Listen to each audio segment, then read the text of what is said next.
Chapter 1. The Math of Time. David Walsh liked his mornings quiet, predictable, and unremarkable. He believed strongly that if a day began without drama, it was far more likely to end the same way. At exactly 7:14 a.m., his alarm chimed, not buzzed, not blared, chimed.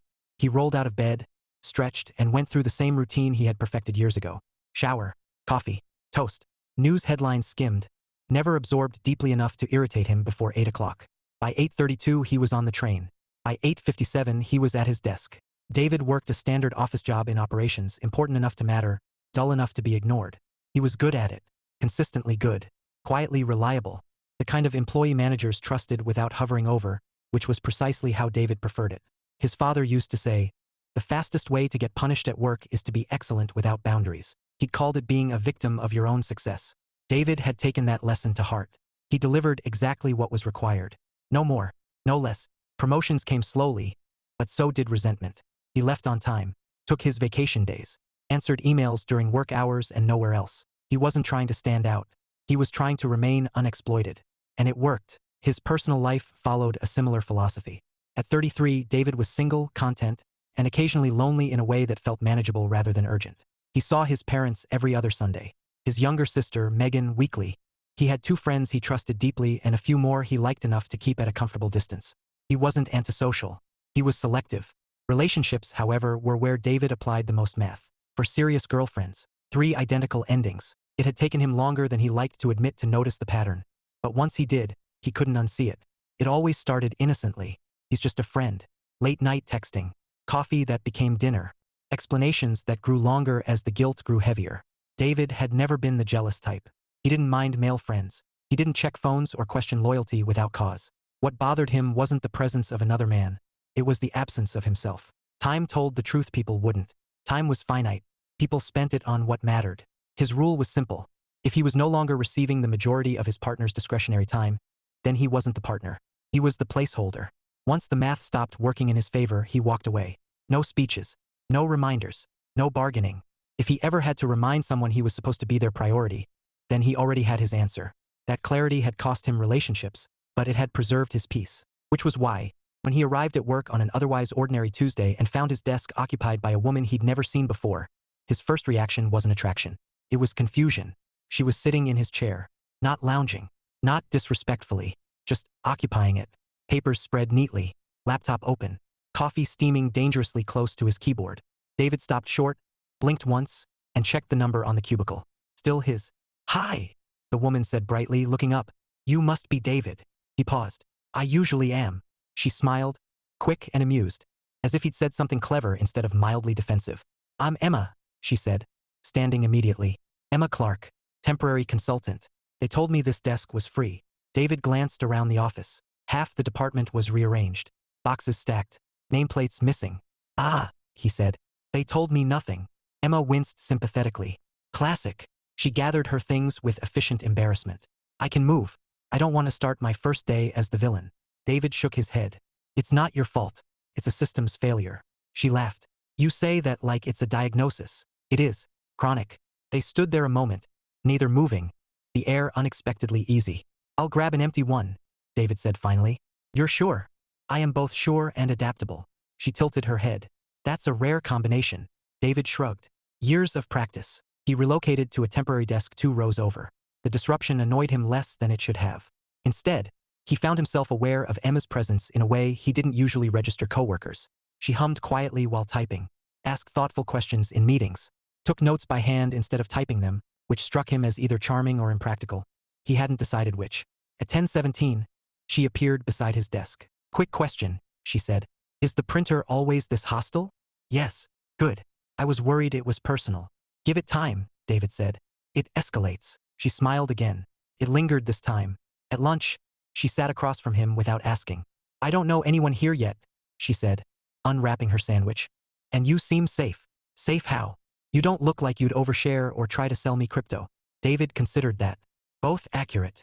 They talked easily about work, about the absurdity of corporate jargon, about the unspoken rules of office kitchens. David didn't notice how much he talked. He never did. Emma noticed. By the end of the day, David walked home with the faint, unfamiliar sensation that something had shifted. Not dramatically. He wasn't interested in standing out. He wasn't looking for anything. But as he unlocked his apartment and set down his keys, one thought occurred to him, uninvited and curious. Time would tell. Chapter 2. Accidental Consistency. By Thursday morning, David Walsh had confirmed two things. First, Emma Clarke was not a one-day anomaly. Second, he was thinking about her an amount that required monitoring. She had not done anything dramatic. No flirting that crossed a line. No personal disclosures that demanded emotional investment. She simply existed in his workday with a steady, curious presence, like a song you didn't realize was playing until it stopped, which was precisely why David noticed when she wasn't at her desk at 9:03. He told himself it meant nothing. Consultants had meetings, schedules shifted. This was not data, it was noise. Still, when she appeared at 9:26 with a takeaway coffee and an apologetic expression, something in his chest settled back into place with irritating relief. "Morning," she said, stopping by his desk. "I owe you an explanation before the rumors start." David looked up from his monitor. "I already assumed espionage." She brightened. "Good. That's the correct assumption." He waited.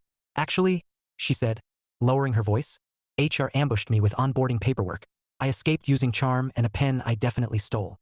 "Bold," David said. "That pen will cost them thousands over time."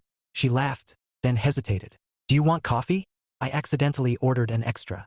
He glanced at the cup in her hand. "Accidentally." "Tragically," she corrected. "The barista misunderstood my order, and now I'm burdened with abundance." David considered the variables. Accepting would encourage precedent. Declining would be unnecessary resistance. He took the coffee. "Thank you," he said. "I'll log this as a one-time event." "Lies," Emma said pleasantly. "This is how it starts." They fell into a rhythm after that. Not intentionally, not even consciously. Emma stopped by with questions that were technically work-related but curiously efficient at extending conversation. David found himself explaining processes he'd never bothered to articulate aloud, surprised by how much he enjoyed the act of translating his thoughts into words for her. She listened, not in the performative nodding way people often did at work, but actively. Eyes sharp, questions precise, humor threaded through her curiosity. At lunch, she waited. He noticed because she didn't announce it. She simply paused near his desk, bag slung over her shoulder, scrolling her phone with exaggerated patience. David stood. "You're doing that thing where you pretend not to wait." Emma looked up, caught, and grinned. "You noticed. I'm observant. I had a theory." And, confirmed. They walked to the cafe down the street, the one with the aggressively minimalist decor and sandwiches named after emotions. David ordered contentment. Emma ordered bold decision. "On brand," she said. "For who?" David asked. "Both of us," she replied lightly. They sat outside, the March air cool but cooperative. "So," Emma said, unwrapping her sandwich, "you don't talk much about yourself." David took a bite, chewed thoughtfully. "I talk enough." She tilted her head. "You talk about ideas, systems, observations, but not you." "That's still me," he said. She considered that. "Fair. What do you do when you're not here?" "I go home," David said. "I cook. I read. I see my family. No hobbies." "I resent the implication that cooking isn't a hobby." She laughed. "Okay. Any dangerous ones?" "Only emotional restraint." That earned him a look, curious, not probing. "What about you?" he asked, redirecting. Emma leaned back in her chair. "I move a lot. New cities. New projects. I like the beginning of things." David filed that away. "Do you ever stay?" he asked. "Sometimes," she said. "When it's worth it." There it was, that subtle pressure point. David didn't respond immediately. Emma didn't rush him. That, more than anything, was what lingered. The next few days continued like that. Not escalating. Not stalling. Simply consistent. Emma didn't monopolize his time. She didn't linger past what felt natural. She didn't text him after hours or push for plans outside work. Which David noticed. He noticed how she spent her breaks talking to different people, how she left on time without apology, how she didn't orbit him like gravity demanded proximity. She had a life. That mattered. On Friday afternoon, David's sister Megan called him. "You alive?" she asked. "Barely," he said. "Send help." "Funny," she replied. "Mom says you sound suspiciously upbeat." David frowned. "She's profiling me." "Are you seeing someone?" "No." "You hesitated." I breathed. "That's worse." He smiled despite himself. "I met someone at work." Megan inhaled sharply. "Oh, that's not an O situation. That's always an O situation." "It's nothing," David said honestly. "Just interesting." Megan was quiet a moment. "Interesting is dangerous for you. I'm aware. Just don't disappear into rules," she said gently. David leaned against the wall of his apartment, staring at the ceiling. "They're not rules. They're boundaries." "Same thing," Megan said. "Different vibe." After the call, David stood there longer than necessary. He didn't feel threatened. He didn't feel swept up. He felt attentive.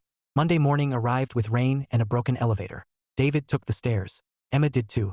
They met on the landing between the second and third floors. She was slightly out of breath. He wasn't. Show off, she said. Pacing, he replied. It's a lifestyle. They walked together the rest of the way. So, Emma said, I have a question. David waited. Do you always keep people at arm's length? Or am I special? He stopped on the fourth floor landing. Emma stopped too, immediately aware she'd crossed into something real. That was too direct, she said. I'm sorry. No, David said calmly. It's fine. He met her eyes. I don't keep people at arm's length, he said. I just pay attention to distance. She studied him. And where am I? Undetermined. She smiled, not offended, not defensive. I can live with that, she said. And that was the moment David realized something important. She wasn't trying to move closer. She was simply staying.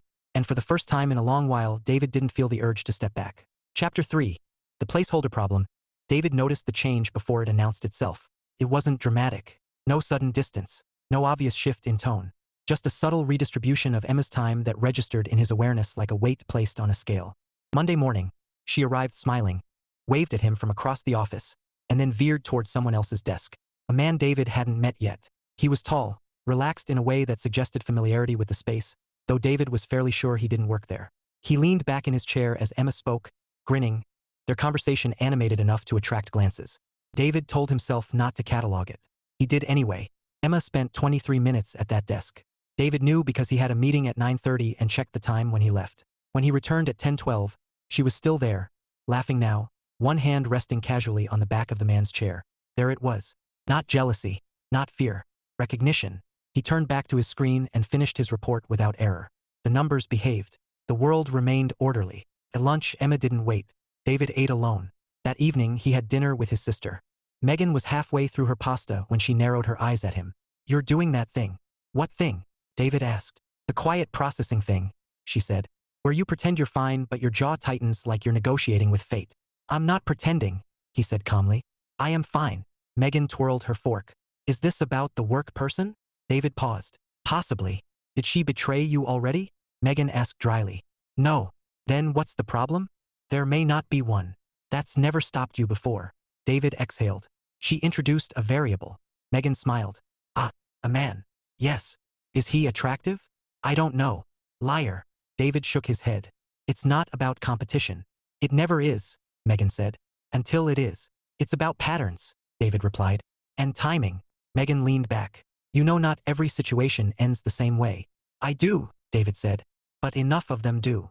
Back at work the next day, Emma approached his desk with the same ease as always. Morning, she said. Do you have a minute? David nodded. Sure. She leaned against the divider. I realized I never properly introduced you to Mark yesterday. David waited. My friend from college, she continued. He was in the area and decided to ambush me at work like a menace. Sounds dangerous, David said mildly.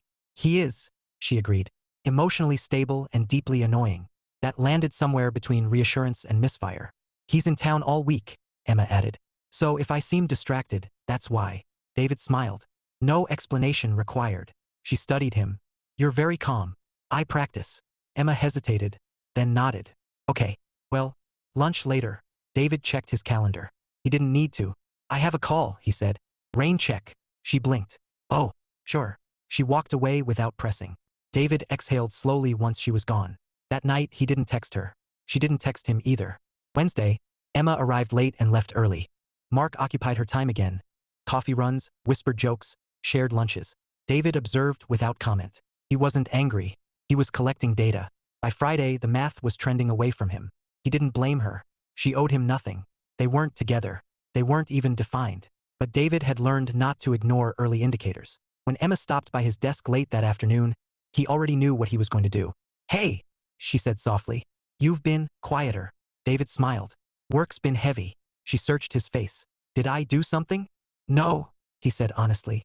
Because it feels like something shifted. It might have, he replied. Temporarily. Emma crossed her arms. Not defensive, just bracing. Do you want to talk about it? David considered that. This was the moment he usually exited. No drama. No confrontation. Just a gradual withdrawal until the space between them made the decision for both parties. But Emma was standing there, asking. He respected that. I don't compete for time, he said gently. Emma frowned. I'm not asking you to. I know, David said. I'm explaining. She waited. When someone's attention moves elsewhere, he continued, I don't chase it. I assume they're choosing. Emma was quiet for a long moment. Mark is my friend, she said. He's important to me. I'm not disputing that. He's not. She stopped, then sighed. You're not accusing me of anything. No. But you're stepping back anyway. Yes.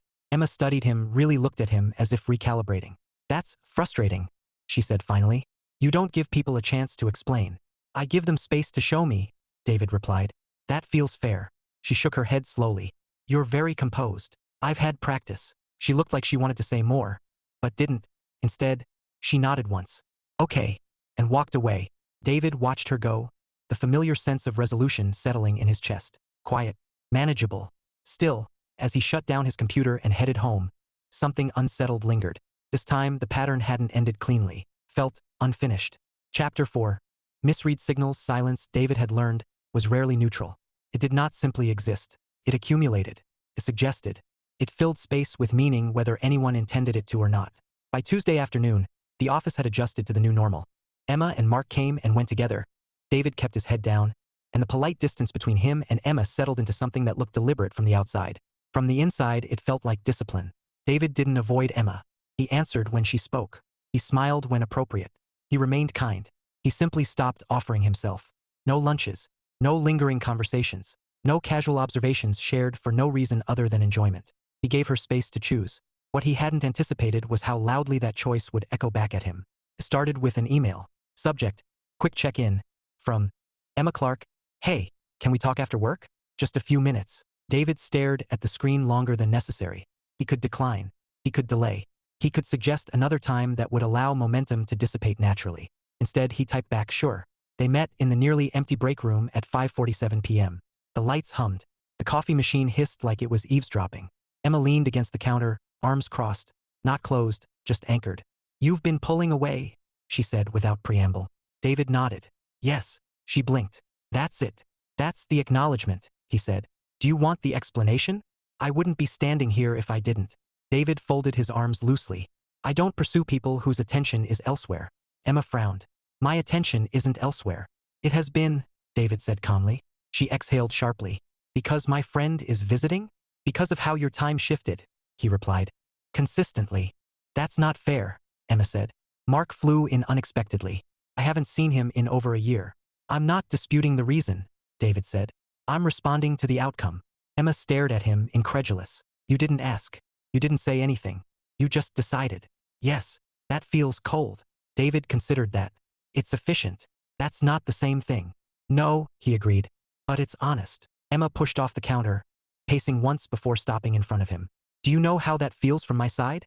I can guess. Then guess, she challenged. He met her eyes. It feels like I withdrew without explanation. Like I made you responsible for a test you didn't know you were taking. She paused. Yes, David nodded. That's accurate. Emma laughed once, humorless. Do you always do this? Decide people's intentions without talking to them. I decide what I'm willing to invest, he said. That part is mine. And I don't get a say? You do, David said gently. With your actions. She stared at him a long moment, then shook her head. You're impossible. I've been called worse. I believe that. The tension hung between them, taut, not explosive. Mark leaves tomorrow, Emma said quietly. David didn't respond. I didn't tell you because you didn't ask, she continued. You didn't ask because you'd already stepped back. David sighed. Emma, no, she interrupted. You don't get to retreat into calm right now. You set a boundary without telling me it existed. I didn't know how to say it without making it sound like a demand, David admitted. And instead you made it a disappearance, she said. Which feels worse. That landed. David looked down, then back up. I don't remind people I'm supposed to matter. I wasn't forgetting you, Emma said. I couldn't know that. You could have asked. I don't chase reassurance. Emma studied him, her frustration softening into something more thoughtful. You're afraid of being an option. David didn't answer immediately. Yes, he said finally. I'm not interested in that role. She nodded slowly. Neither am I. They stood there, the hum of the lights filling the space between words. So what happens now? Emma asked. David hesitated. That depends. On what? On whether this is a misunderstanding or a pattern. Emma laughed softly. You really do think in equations. I trust them. Well, she said, uncrossing her arms. Then update your data. David raised an eyebrow. I didn't give Mark more time than you, she said. I gave him concentrated time. Short-term. Finite. David considered that. He hadn't accounted for intensity versus duration. And you, Emma continued. You decided I was reallocating permanently. I made a projection, David said. You didn't verify it. No. Emma stepped closer. Not invading, just closing the conversational distance. I don't like being assessed without context. That's fair. I don't like being written off quietly. I can understand that. She exhaled. Good. Because I'm not interested in drifting into silence. David felt something shift, unsettling, clarifying. What are you interested in? He asked. Emma smiled slightly. Clarity. And maybe dinner. Not tonight. I have plans, but soon. David nodded. I can do clarity. Good, she said. Because I don't want to guess where I stand with you. You don't, David said. You stand where you place your time. She smiled at that. Then pay attention. As she left the break room, David remained where he was, the familiar quiet no longer quite so manageable. He had assumed stepping back would preserve his peace. Instead, it had revealed a cost he hadn't calculated. Silence, it turned out, wasn't neutral at all. Chapter 5. Integrity costs something. David's manager called the meeting at 3:14 p.m., which told David everything he needed to know before he even stepped into the conference room. Urgency without notice. Opportunity disguised as obligation. The room smelled faintly of burnt coffee and optimism. 3 managers sat on one side of the table, laptops open, expressions practiced. David took the empty chair opposite them and waited. David, Karen began, folding her hands. We need your help. David nodded once. With what? She smiled. That tone is why we like you. And there it is, he thought. We're behind on the Atlas rollout, Karen continued. Client escalations, timeline compression, the usual. David waited. Silence was a negotiation tool if you let it be. We need someone to step up, she said. Coordinate across teams. Keep things from unraveling. And you're asking me, David said. Yes, said Mark from finance. You have the trust. People listen to you. David leaned back slightly. Is this a formal role? Karen hesitated. Not officially. Is there compensation? David asked. Another pause. Let's talk about that later, Karen said. David smiled politely. Then no. The air changed. Mark cleared his throat. David, this is important. I agree, David said. Which is why it should be structured appropriately. Karen frowned. This would be a chance to prove yourself. I already have, David replied evenly. Repeatedly. The silence stretched. We really need you, Karen said. David nodded. I understand. But I won't take on responsibility without authority or compensation. That's not sustainable. Karen's expression cooled. That's disappointing. David met her gaze. It's consistent. The meeting ended shortly after. Word traveled fast. By 4:30, the office hummed with speculation. David felt eyes linger. Conversations soften when he passed. At 4:58, he shut down his computer. At 5:01, he stood. Emma noticed. She always did. Heading out?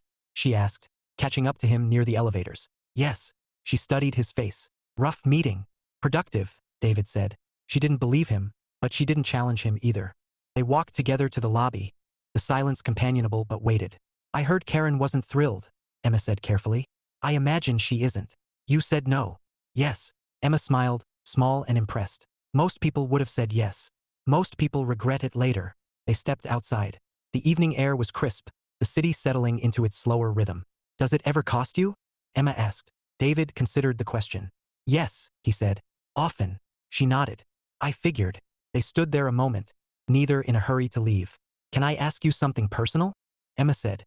You usually do. She smiled faintly. Why don't you ever bend?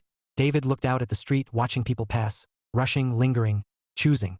Because bending quietly becomes breaking eventually, he said. And no one notices until it's too late. Emma absorbed that. That's lonely, she said. It can be, David agreed. But it's honest. She looked at him then, not evaluating, not defending. Seeing. Dinner tomorrow? She asked. No assumptions. Just food. David hesitated. Not because he didn't want to, but because he wanted to be sure. Yes, he said. I'd like that. She smiled fully this time. Good. As they parted ways, David felt something unfamiliar but welcome. Not certainty, not safety, but earned possibility. And that, he realized, might be worth the risk. Chapter 6. The rule he never explains. Dinner turned out to be a small Italian place tucked between a dry cleaner and a locksmith. Warm lighting, mismatched chairs, a chalkboard menu written by someone with optimistic handwriting. David liked it immediately. Emma arrived 5 minutes late, hair slightly wind-tossed, coat half-buttoned. Sorry, she said, sliding into the chair across from him. The bus driver and I disagreed about reality. I respect a woman who challenges authority, David said. She smiled. He did not. They ordered wine, shared an appetizer, talked easily at first. Work gossip, travel mishaps, the strange intimacy of overhearing strangers' conversations in public spaces. But there was a gravity under it, unspoken and patient. Emma set her glass down. Okay, your turn. My turn for what? For the thing you don't explain, she said. You hinted at it in the break room. I want to hear it without interruptions. David leaned back slightly, considering. I don't usually do this on a first dinner. This isn't a first dinner, Emma said. This is an ongoing negotiation. He laughed quietly. Fair. He folded his hands. I don't measure affection with words. Emma nodded. I suspected. I measure it with time, David continued. Specifically, how someone chooses to spend theirs when nothing is required of them. She waited. I don't mind friends, he said. I don't mind independence. I mind being optional while pretending to be central. Emma's expression didn't change, but her attention sharpened. I've been the placeholder before, David said. More than once. I won't do it again. So you watch, Emma said softly. Yes. And when the math shifts, I step back, he finished. Quietly. Emma exhaled. You don't warn people. I don't want compliance, David said. I want choice. That's terrifying, she said. And kind of admirable. It's lonely, David admitted. But it's honest. She was quiet a long moment. Can I tell you something? She asked. Yes. I've never been anyone's priority without asking for it, Emma said. I usually over-explain, over-give. I thought you were pulling away because you weren't interested. I was interested, David said. That was the problem. She laughed once, soft. Of course it was. They looked at each other, the air between them newly defined. So, Emma said, lifting her glass, if I choose you, I'll notice, David said. And if I don't, then I'll respect it, he replied. And I won't argue. She studied him. You don't chase. No. But you stay if the numbers hold. Yes. Emma smiled slowly. I think I can work with that. David felt something settle, not certainty, but alignment. They finished dinner without rushing. Outside, the night was cool and bright. Walk me to the bus? Emma asked. Yes. They walked side by side, not touching, but close enough to matter. At the stop, she turned to him. For the record, I'm not reallocating away from you. David smiled. I'm paying attention. She hesitated, then leaned in and kissed his cheek, gentle, deliberate. Good, she said, because I don't want to be a footnote either. As the bus pulled away, David stood there a moment longer than necessary. For the first time in a long while, the equation didn't feel like a defense, felt like an invitation. Chapter 7, Quiet Reallocations. David noticed the changes the way he noticed everything else, without commentary, without assumption, with a patient attention that had become second nature to him. Emma didn't announce anything. She didn't make declarations or grand gestures. There were no speeches about priorities or symbolic cancellations of plans. She simply showed up. On Tuesday morning, David arrived at his desk to find a sticky note on his monitor. Coffee at 10? No pressure. No emoji. No flourish. At 9:58, she appeared beside his desk, holding 2 cups. You said no pressure, David said, glancing at the clock. I respect a man who honors schedules, Emma replied. Even imaginary ones. They drank their coffee in the break room, leaning against opposite counters. Felt easy, balanced. When they finished, Emma glanced at her phone. I have a call, she said. Talk later. David nodded. Later. She left without lingering. He noticed that too. Over the next few days, the pattern continued. Emma still spoke to everyone, still laughed easily, still worked late when deadlines demanded it. But when she had time, unclaimed, discretionary time, it found its way to David. Not all of it. Enough. She sat with him at lunch again, sometimes for 10 minutes, sometimes the full hour. She walked with him to the elevator. She sent him an article she thought he'd like, with a single line beneath it. This felt like you. He didn't respond immediately. Not because he wasn't interested, but because he didn't want to rush into rewarding effort with expectation. Observation came first. Friday afternoon, David's parents invited him to dinner. He almost declined out of habit, then paused. Can I bring someone? He asked. His mother's gasp was audible. Yes, she said immediately. Absolutely. Who? Her name is Emma. That's a beautiful name, his mother said, already planning a menu. David smiled faintly. I'll check if she's free. Emma responded 5 minutes later. I'd like that. No qualifiers. No hedging. At dinner, Emma charmed his parents effortlessly, not by performing, but by listening. She laughed at his father's stories, asked his mother questions that went beyond politeness, and treated Megan like an equal rather than an obstacle. Afterward, as David walked her to her car, Megan lingered behind, pretending to scroll her phone. She's good, Megan whispered loudly as they passed. David pretended not to hear. In the car, Emma exhaled. Your family is lovely. They are, David said. And intense. Yes. She smiled. I see where you get it. They stood there, neither rushing. I noticed something, Emma said. David waited. You don't chase, she continued. But you don't punish either. You just observe. He nodded. It's how I avoid lying to myself. And if the observation goes well, I stay. She smiled softly. I like that you stay. David felt the familiar caution stir, then ease. That weekend, Emma declined brunch with Mark. Not dramatically, just a text. I'm tied up. Let's catch up before you leave. She spent Saturday afternoon with David instead, wandering a bookstore, debating cover art, sharing silence without filling it. At one point, she reached for his hand. He let her. On Sunday evening, David cooked for her. Simple, thoughtful. As they cleaned up, Emma leaned against the counter. You haven't said anything, she noted. About the shift. David dried his hands. I don't want to influence it. She smiled. You really are impossible. Consistently, he agreed. She stepped closer. Is observation enough for you? David considered that question longer than any before. I don't want proof, he said slowly. I want alignment. And if someone aligns quietly, that's louder than promises. Emma nodded, her expression thoughtful. I'm not reallocating to impress you, she said. I'm doing it because it feels right. David met her eyes. That's the only reason that lasts. She leaned in and kissed him. Not tentative, not urgent. Certain. When they parted, she smiled. Good night, David. Good night, he replied. As he watched her leave, David felt something settle into place. Not a conclusion, but a foundation. For the first time, his attention wasn't guarded. It was open, and that realization carried both comfort and risk, which meant it mattered. Chapter 8. Risk Assessment. David had always trusted patterns more than promises. Patterns didn't ask to be believed. They simply accumulated until the truth was undeniable. Which was why, by the middle of the following week, he found himself facing a problem his usual method didn't immediately solve. The pattern was good. Too good. Emma's presence in his life had become steady in a way that felt intentional rather than circumstantial. She didn't overreach. She didn't disappear. She folded herself into his days with a kind of careful confidence that suggested she wasn't performing for approval. She was choosing. David noticed how often her chair was angled toward his desk now. How she saved her longer breaks for when he was free. How she stopped checking her phone when they were together. Not pointedly, not theatrically, just naturally. The math worked. And yet, he stood at his kitchen sink one evening, staring out the window at the dim glow of the streetlights, and realized the unease wasn't about her. It was about him. Rules were supposed to protect you from repeating mistakes. But sometimes, David was beginning to suspect, they also protected you from taking necessary risks. Earth to David. He turned to find Emma leaning in his doorway, jacket still on, keys dangling from her fingers. You've been quiet for like a suspicious amount of time, she said. Are you buffering? Processing, he corrected. There's a difference. She stepped inside, towing off her shoes. Do I need to be worried? He smiled faintly. No, but you might need to be patient. She arched an eyebrow. I can do patient. I don't do vague. David exhaled and gestured toward the couch. Sit. They did, angled toward each other, close enough to feel intentional. I trust what I see, David said. I always have. Emma nodded. That tracks. But at some point, he continued, observation turns into avoidance if you don't act on it. She studied him. Is that what this is? You avoiding something?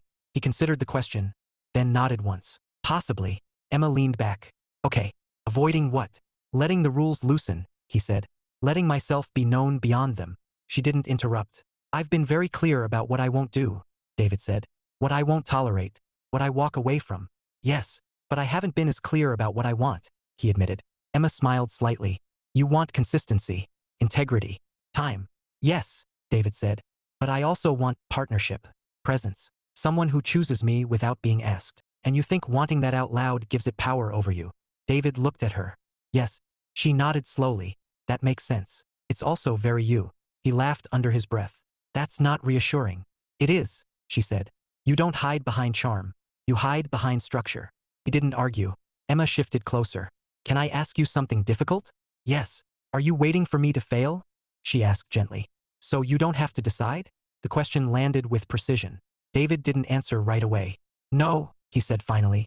But I might be waiting for certainty. Emma's expression softened. Certainty is a fantasy.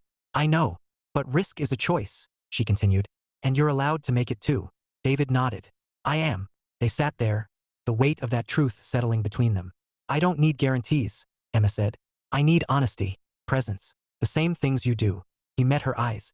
I can give those. Without retreating? Yes. Without silently testing me? David hesitated, then shook his head.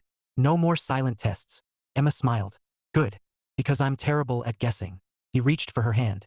She took it without hesitation. I don't want to be protected from you, he said quietly. I want to be with you.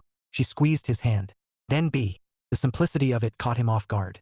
They didn't rush into declarations or labels. They stayed there, talking until the evening folded into night, about fears, about patterns, about how two careful people could still choose something bold. When Emma finally stood to leave, she paused at the door. For what it's worth, she said. I'm not waiting for you to be perfect. David smiled. That's fortunate. I'm waiting for you to be present, she said. I am, he replied. I'm here. As the door closed behind her, David leaned back against it, heart steady but alert. For the first time, the rules weren't leading. He was. Chapter 9. Main characters. David didn't wake up different the morning he decided to stop protecting himself. There was no sudden clarity, no cinematic realization while brushing his teeth or staring into his coffee. The day began the way most of his days did, quiet, orderly, unremarkable. The difference was that he didn't retreat from the thought of Emma when it surfaced. He leaned into it. At work, the Atlas rollout officially became someone else's problem. Karen was polite but distant.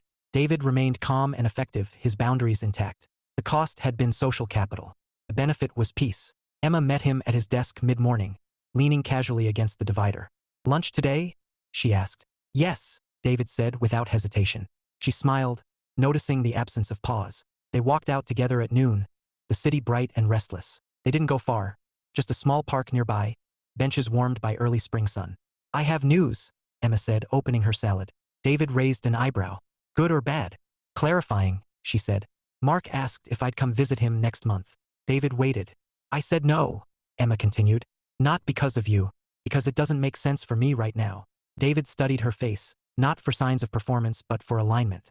I didn't need to tell you, she added. But I wanted to. I appreciate that, David said. And I trust you either way. She smiled. That's new. For me, he agreed. They finished lunch unhurried, comfortable in the silence. That evening, David invited her over, not as an experiment, not as a step, simply because he wanted her there. They cooked together, laughing when the sauce went wrong, fixing it without blame. They talked about their pasts without cataloging mistakes. They let the space between them fill naturally. Later, sitting on the couch, Emma leaned her head against his shoulder. Can I ask you something? She said. Yes. When did you know you were all in? David considered the question. Tonight, he said. When I realized I wasn't waiting for the math to fail. She looked up at him. What changed? I did, he said simply. She smiled, warm and certain. That's my favorite answer. He kissed her then, not cautious, not testing. Present. In the weeks that followed, David didn't abandon his principles. He refined them. He still watched patterns, still valued time. But he also spoke. When he needed reassurance, he asked. When he felt uncertain, he shared it. When Emma chose him, he didn't merely observe, he met her there. At dinner with his parents again, his mother watched them with satisfaction. Megan caught his eye and mouthed, you stayed. David smiled. One evening, walking home together, Emma squeezed his hand. You know, she said, I don't feel like I'm auditioning with you. You're not, David replied. You're co-authoring. She laughed. That's dangerously sincere. I have a reputation to uphold, he said. They stopped outside her building. She turned to him, expression open. I choose you, she said. Not because you asked. Because I want to. David nodded, heart steady. I choose you too. No fireworks. No declarations to the sky. Just two people standing where they belonged, present in the same moment. David had always believed that people spent their time on what mattered. This time, the math worked. And for the first time, he didn't walk away when it did. He stayed. Epilogue. The math that matters. 6 months later, David Walsh still left work on time. Some habits didn't need changing. He shut down his computer at 4:58, stood at 5:01, and ignored the familiar tug of guilt that used to whisper stay a little longer. The Atlas project had survived without him. The company had learned to distribute weight instead of stacking it on the dependable. David had learned to do the same. Outside, the evening air carried the early warmth of summer. He walked the 3 blocks to Emma's place without checking his phone. Because he didn't need to. Tuesday nights were theirs, not by decree, not by calendar negotiation. They had simply become that way. Time allocated honestly. Emma opened the door before he knocked. You're early, she said. I walked faster, David replied. Don't read into it. She laughed, stepping aside to let him in. I will absolutely read into it. Her apartment had changed subtly over the months. His influence present but not intrusive. An extra mug in the cabinet. A book he'd mentioned once now living on her shelf. Space made, not claimed. They cooked together easily. moving around each other with the unspoken choreography of people who paid attention. When Emma reached for the salt, David was already handing it to her. When he burned the garlic slightly, she teased him without mercy.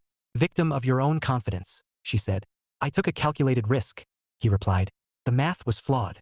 They ate on the balcony, feet propped on the railing, the city humming below them. Emma leaned her head on his shoulder. "You know what I realized today?" "What?" "I don't feel like I'm competing with anyone for you," she said. "Not work, not silence, not your rules." David smiled faintly. "Good. Also," she added, "your sister invited us to brunch on Sunday." "Us?" David asked, amused. "Yes, us," she said pointedly. She used the word aggressively. David laughed. "That tracks." They sat there as the light faded, comfortable in the quiet they'd built together. Not the old, guarded quiet David once prized, but a shared one. Later, as they cleaned up, Emma leaned against the counter and watched him. "You know," she said, "you don't observe me like you used to." David paused, considering. "I still pay attention, but you don't measure." "No," he said. "I participate." She smiled. "That's my favorite upgrade." When it was time to leave, David grabbed his jacket, then hesitated. "I was thinking," he said. Emma raised an eyebrow. "Dangerous. About next month," he continued. "There's a week I can take off. Nothing planned." She waited, letting him finish. "I thought we could go somewhere," he said. "Together. No agenda. Just time." Emma stepped closer, her expression soft but certain. "I'd like that." David nodded. "Me too." As he walked home later, keys warm in his hand, David thought about the equation he'd lived by for so long. Time was finite. People spent it on what mattered. That part hadn't changed. What had changed was his willingness to step fully into the answer. He was no longer a placeholder. He was present, chosen, choosing. And for the first time, the math didn't feel like something to solve. It felt like something to live.